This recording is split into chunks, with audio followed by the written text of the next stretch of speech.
আসসালামু আলাইকুম বন্ধুরা, কেমন আছেন সবাই?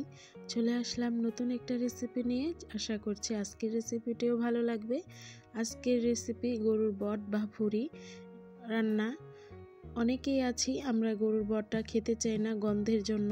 এভাবে যদি রান্না করেন তাহলে আশা করছি একটুও গন্ধ লাগবে না। আর আমি সবসময় এভাবেই রান্না করি, আর একটুও গন্ধ থাকে না বটে। তার জন্য আমি এখানে ফ্রাই প্যানে পানিটা বলক তুলে নিয়েছি। এর মধ্যে 1 চামচ লবণ, হাফ চামচ হলুদের গুঁড়ো দিয়ে 1 কেজির মতো বট আমি দিয়ে 30 মিনিটের জন্য সিদ্ধ করে নেব। আমি ঢাকনা দিয়ে ঢেকে 30 মিনিট সিদ্ধ করে নেব। সিদ্ধ হয়ে গেছে, আমি এখন পানি থেকে সবগুলো বট তুলে নেব।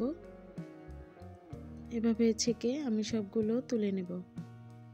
এভাবে সিদ্ধ করে নিলে এক্সট্রা যে গন্ধটা চলে যাবে আর খেতে অনেক বেশি মজা হবে। 1 কাপ রান্নার সয়াবিন তেল দিয়ে তেলটাকে গরম করে নিলাম। দারচিনি, এলাচ, কালো এলাচ, তেজপাতা, কালো গোলমরিচ দিয়ে আমি কিছু সময় ভেজে নিলাম। এর মধ্যে আমি 1 কাপ পেঁয়াজ কুচি দিয়ে পেঁয়াজটাকে ভালো করে ভেজে নেব।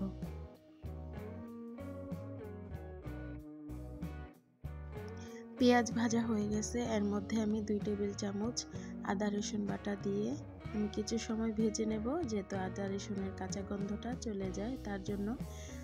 এর মধ্যে আমি পরিমাণ মতো পানি দিয়ে একে একে সব উপকরণগুলো দিয়ে নেব। স্বাদ মতো লবণ, 1 চামচ হলুদের গুঁড়ো, 1 চামচ মরিচের গুঁড়ো, 1 চামচ ধনিয়ার গুঁড়ো দিয়ে ভালো করে মিলিয়ে নিচ্ছি।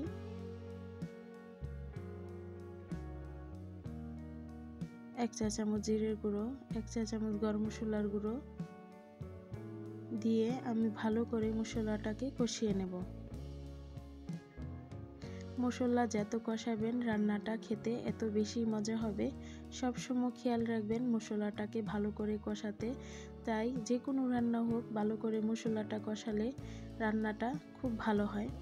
তো মশলাটা আমার কষানো হয়ে গেছে, এর মধ্যে আমার সিদ্ধ করা গরুর বট দিয়ে আমি 5 মিনিটের মতো কষিয়ে নিয়েছি।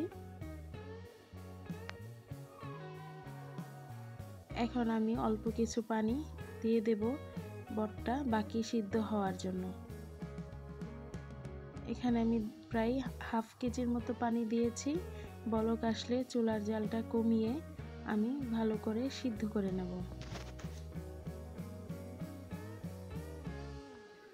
পানিটা শুকিয়ে গেছে, বটটাও সিদ্ধ হয়ে গেছে। মাশাআল্লাহ অনেক সুন্দর হয়েছে কালারটা। তো রান্নাটা হয়ে গেছে। এখন ভাজা জিরের গুঁড়ো দিয়ে পরিবেশন করে নেব। আমার ভিডিওটি আপনাদের কাছে কেমন লাগলো অবশ্যই কমেন্টে জানাবেন। আপনাদের একটি কমেন্টে আমাকে অনেক উৎসাহিত করবে নতুন ভিডিও বানানোর জন্য। যদি ভালো লেগে থাকে প্লিজ একটি লাইক দিয়ে আমার পাশে থাকবেন। সবাই ভালো থাকবেন। আসসালামু আলাইকুম।